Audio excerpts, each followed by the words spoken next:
kembali lagi bersama saya Steel in the House. Kali ini saya akan merangkum sebuah film berjudul Taxi Driver tahun 1976, disutradarai oleh Martin Scorsese dan dibintangi oleh bintang-bintang ternama seperti Robert De Niro dan Jodie Foster. Film ini akan sangat keren dan worth it sekali untuk ditonton. Jadi langsung saja pasang handsfree, simetriskan prosesor bahan kencang, jalan dalam, selamat menonton dan...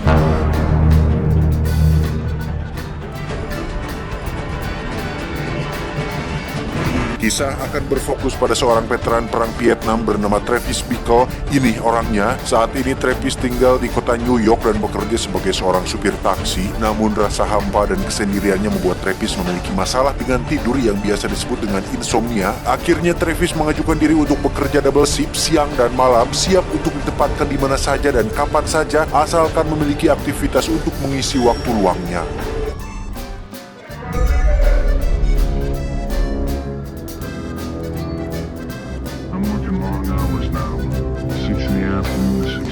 Lampu jalanan, asap kendaraan, dan sampah masyarakat selalu menemani setiap malamnya, yang hal itu sebenarnya sangat dibenci oleh Travis. Mulai dari wanita pengencrot, pecandu, homo, waria, penjual narkoba, dan lain-lain, dianggap hanya menjadi sampah yang mengotori keindahan kota New York.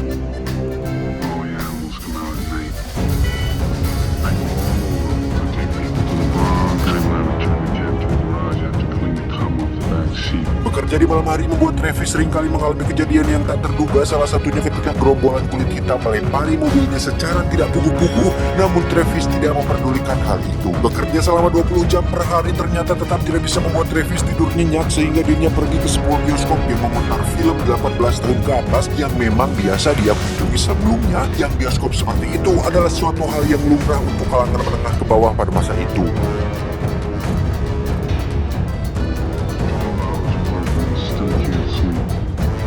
Suatu hari ketika sedang menarik, Travis pun melihat seorang wanita cantik yang membuatnya langsung jatuh cinta pada pandangan pertama. Wanita itu pun masuk ke sebuah kantor tim sukses Charles Palantine, seorang pejabat yang kebetulan sedang mencalonkan dirinya untuk menjadi wakil presiden pada pemilu mendatang.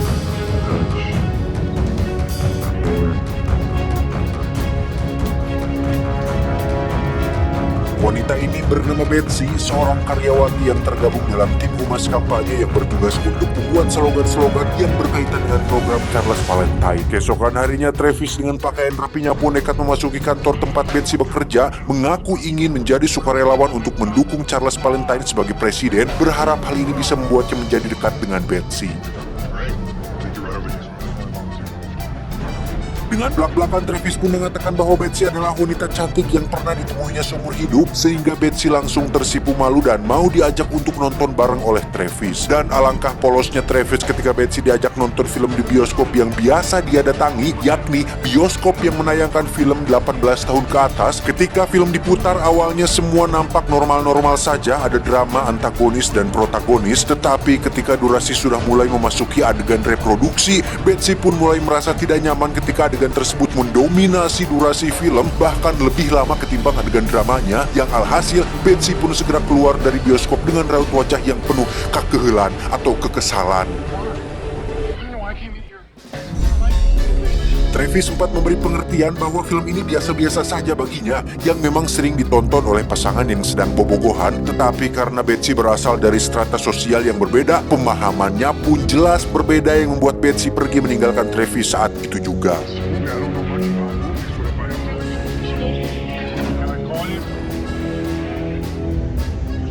Sejak malam itu, Travis pun berkali-kali mencoba untuk menghubungi Betsy yang pastinya sudah ilfil dan geleng dengannya, sehingga Travis akhirnya nekat mendatangi kantor tempat Betsy bekerja, berteriak dengan nada tinggi dan amek-amekanlah kata-kata makian, mencoba melampiaskan kekecewaannya terhadap Betsy yang dianggapnya hanya memberikan harapan palsu tanpa menjelaskan apa-apa.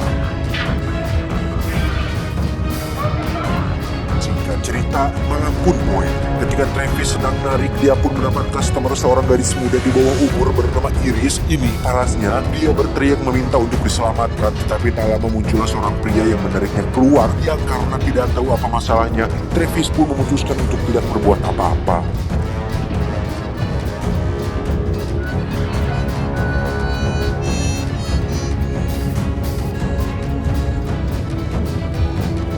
Selanjutnya Travis mendapat seorang pelanggan, seorang pria kantoran yang meminta untuk berhenti tepat di sebuah gedung apartemen. Si pria mengatakan bahwa wanita yang berada di jendela tersebut adalah istrinya yang sedang berselingkuh dengan laki-laki lain, di mana si pria saat ini belum siap untuk menggerebek atau melakukan tindakan yang saat waktunya tiba nanti, si pria mengatakan bahwa dirinya akan membunuh mereka berdua menggunakan pistol Magnum kaliber 44.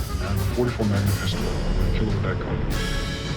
Perkataan pria itu pun mulai merasuk dalam pikiran Travis, di mana kesendirian dan kekosongan pikirannya membuat Travis mudah terpengaruh dengan hal-hal yang dinyumpainya, termasuk pistol Magnum kaliber 44 yang dikatakan oleh pria tersebut. Loneliness is found in my whole life. Everywhere. Dan secara kebetulan, saat ini Travis sedang melihat sebuah acara televisi yang menayangkan pidato dari Charles Valentine yang secara tidak langsung telah mengingatkannya pada Betsy, sehingga Charles mulai memiliki niat buruk untuk menyakiti Charles yang dianggapnya adalah atasan atau bos Betsy yang pantas untuk menerima pelajaran atas kekecewaannya tersebut.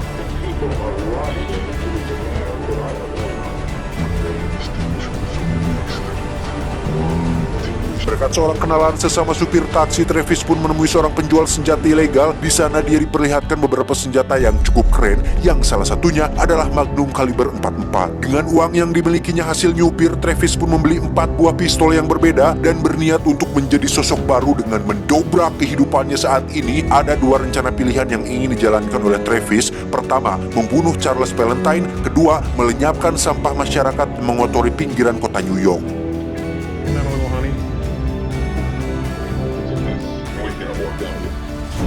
Travis pun mulai menjajal satu persatu pistol miliknya, tak terkecuali menyiapkan beberapa senjata di balik bajunya agar siap pakai. Salah satunya adalah perangkat yang bisa membuat pistolnya muncul secara otomatis yang terdapat pada lengannya.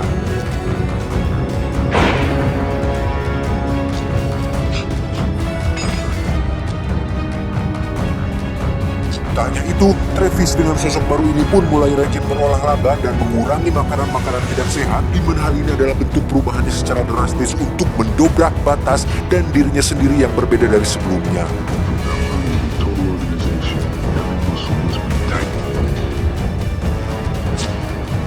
Tak cukup dengan senjata dan olahraga, Travis pun berbicara sendiri seolah sedang berbicara dengan orang lain, yang hal ini merupakan bentuk pelatihan mental diri sendiri, sama seperti Joker yang mempersiapkan dirinya tampil di acara talk show-nya si Burai. Travis ingin terlihat sempurna ketika dirinya akan menjalankan aksinya tersebut.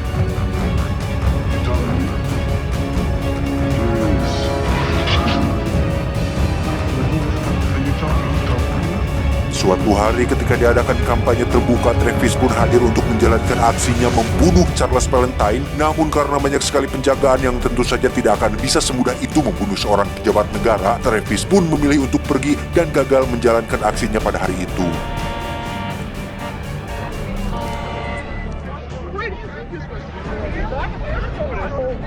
Malam harinya ketika Travis sedang berada di swalayan, terjadi sesuatu yang mengejutkan ketika seorang penjahat sedang mencoba merampok uang yang ada di kasir, di mana Travis yang kini selalu membawa pistolnya kemana-mana pun langsung menembak penjahat tersebut dan segera disuruh pergi oleh si kasir yang berterima kasih atas bantuannya tersebut.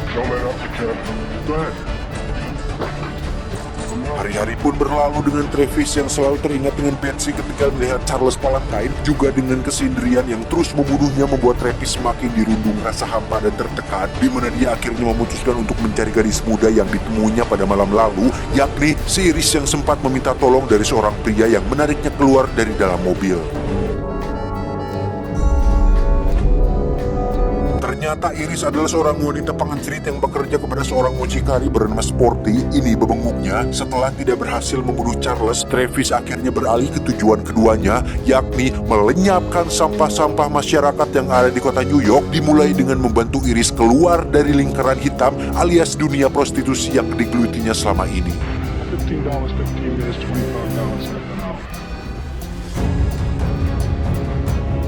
Mereka berdua pun pergi ke hotel tempat biasa Iris melakukan pekerjaannya, yang di situ Travis harus membayar sekitar $10 untuk 15 menit bersama Iris, yang ketika Iris akan membuka baju, Travis langsung menjelaskan bahwa dirinya bukan ingin melakukan hal seperti itu, tetapi hanya ingin berbicara mengenai Iris yang sempat meminta bantuannya pada malam itu, yakni membantunya keluar dari dunia hitamnya tersebut.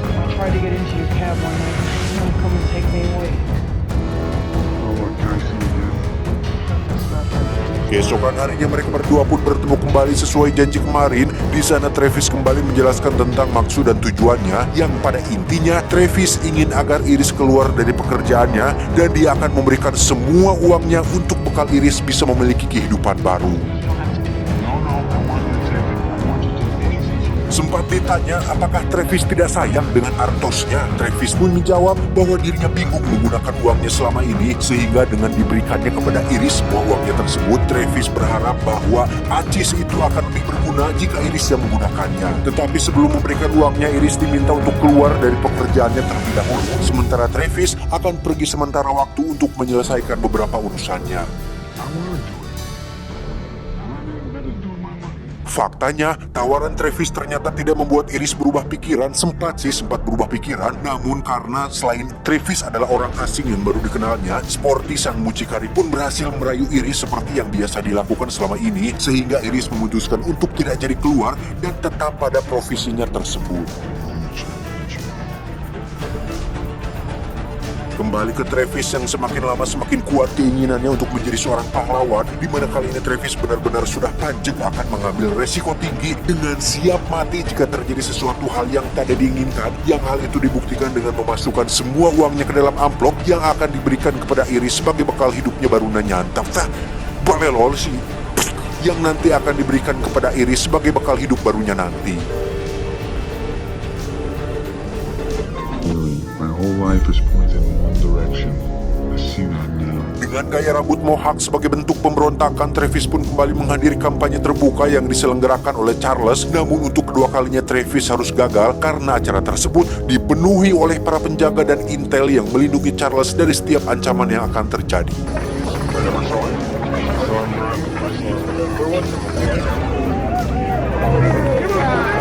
Dengan kegagalannya tersebut, Travis tidak menyerah dan beralih ke opsi kedua, yakni menghapuskan sampah-sampah masyarakat dengan mendatangi Sporty si mucikari di tempat kerjanya. Saat itu Sporty terlihat sedang menunggu para pelanggannya tepat di depan gedung hotel, untuk kemudian Travis mendatanginya dan tanpa banyak cakap, Travis langsung menembak Sporty di perutnya hingga dia ngajongkeng tidak kuala kaya. Selanjutnya Travis pun masuk ke dalam hotel dan menembak si penjaga hotel yang biasa menerima para pria hidung belang, tapi tiba-tiba Sporty menembaknya tepat di bagian leher, sehingga Travis kembali menembak si Sporty yang kali ini dia berhasil membuatnya terbunuh.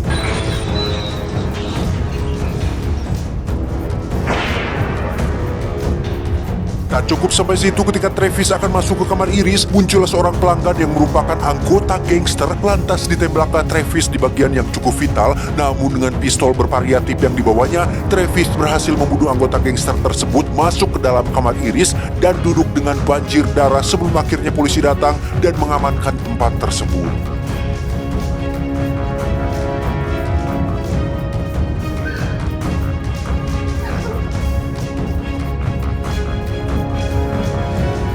Beberapa waktu setelah kejadian itu, kita akan melihat sebuah koran mengenai aksi heroik yang dilakukan oleh seorang supir taksi biasa, yakni tentu saja si Travis, yang ternyata aksinya tersebut dinyatakan sebuah aksi kepahlawanan yang dilakukan oleh orang yang bukan siapa-siapa. Bahkan Iris sekarang sudah kembali ke keluarganya dan hidup bahagia berkat bantuan supir taksi asing, yakni Travis.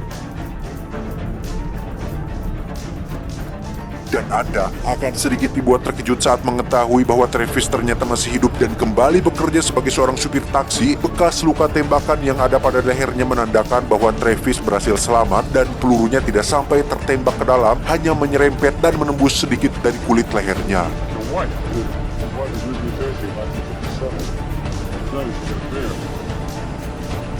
Malam itu juga Travis mendapat seorang pelanggan, yakni si Betsy, yang kini mulai simpati kepada Travis setelah membaca berita di koran mengenai aksi heroiknya. Yang meskipun sikap Betsy sekarang menjadi lebih baik dan nampak perhatian, Travis sudah belajar dari masa lalu untuk tidak terlalu larut dalam perasaan, sehingga setelah mengantarkannya sampai ke tujuan, Travis langsung pergi dan tidak memungut biaya apapun dari Betsy. Sampai sini kita bisa ambil kesimpulan bahwa seseorang yang mengalami kebosanan, kesuntukan, kesendirian, dan kehampaan ternyata jauh lebih berbahaya dari seorang penjahat biasa, karena orang dengan tipe seperti ini akan melakukan tindakan yang tidak bisa ditebak karena mereka tidak memiliki tujuan yang pasti ketika ingin melakukan sesuatu. Tamat, ending yang cukup membagongkan. Terlepas dari aksi Travis yang brutal akibat dari kesendiriannya, sebenarnya menjadi seorang penyendiri bukanlah sesuatu yang buruk dan negatif, karena terkadang Anda tidak akan menemukan teman yang begitu ramah kecuali diri sendiri ketika sedang menyendiri. Sehingga pesan yang bisa kita ambil dari film ini adalah jalani hidup Anda seperti yang Anda inginkan, bukan seperti cara masyarakat memberitahu Anda. Saya wakil direksi bertugas mengucapkan terima kasih dan sampai jumpa di video selanjutnya. Adios, kencing batu Raja Namrud.